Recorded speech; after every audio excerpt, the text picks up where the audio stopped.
our air conditioning production has a special process. You see, like here, in this position, the compressor copper tube can only be burned by fire, but this copper tube port, it is a port for adding refrigerant.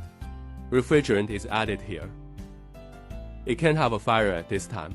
It is easy to ignite the refrigerant, because some refrigerants, it is a flammable and explosive gas. So we can only use ultrasonic sealing machine.